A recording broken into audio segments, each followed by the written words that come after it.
Risk disclosure phrases for Pitchbooks. Precision that builds trust. Let's talk about why strong risk disclosures are worth your time. They build trust by telling investors what to expect, good and bad, so there are fewer surprises later. Clear disclosures also meet legal and compliance standards, reducing regulatory and reputational risk. They help set a realistic upside versus downside, so performance misses don't look like broken promises. Finally, they signal professionalism. Precise language shows you understand your business drivers. Think of risk disclosure as a contract of clarity, brief, honest, and evidence-based. Done well, it elevates credibility and makes tough conversations easier. Aim for a voice that's confident but restrained. Avoid hype, skip words that oversell. Instead, use measured language that respects uncertainty. Prefer concrete terms over vague claims. Say 12-month runway instead of strong runway. Use neutral verbs like may, could, and subject to acknowledge variability without sounding evasive. Keep sentences tight and readable. One idea per sentence, minimal jargon, and short clauses. Example: revenue may fluctuate due to seasonality beats. We're extremely confident revenues will be fine. Calm, specific wording builds credibility fast.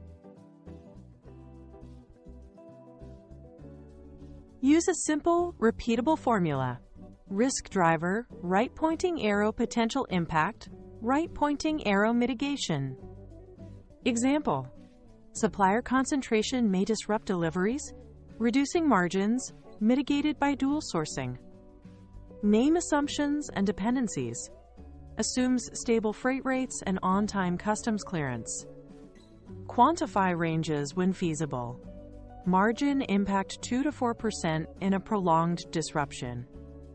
And avoid absolute guarantees. Never promise certainty on timelines, returns, or availability. This structure keeps the reader oriented. What could happen, how much it matters, and what you're doing about it, without overselling control. Here are phrases that carry weight without overpromising. Use subject to market and liquidity conditions to flag external constraints. Assumes X. Deviation may reduce returns to surface key dependencies.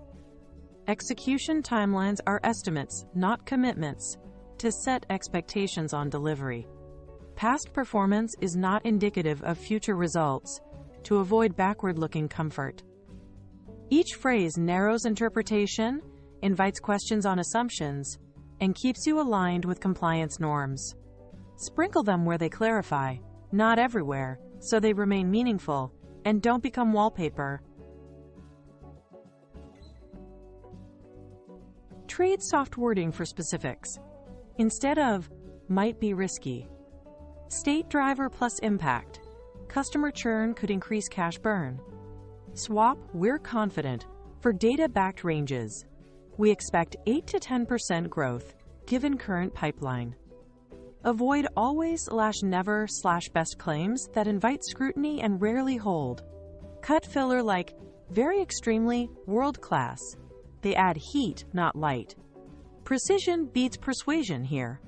Numbers, mechanisms, and conditions tell a stronger story than adjectives ever will. Put guardrails around ambiguity. Use ranges. Plus or minus 2 to 3% tracking error expected is clearer than low risk. Add scenario labels, base, upside, downside, so readers can compare paths. State data vintage and source. Cash flow model as of June 2025, sourced from ERP exports and audited statements.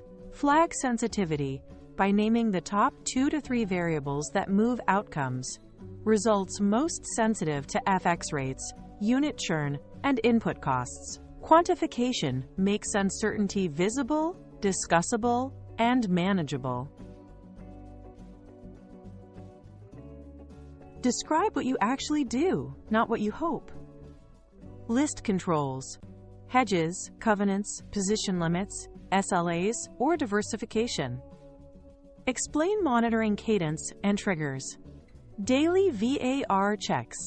Rebalance if exposure exceeds threshold.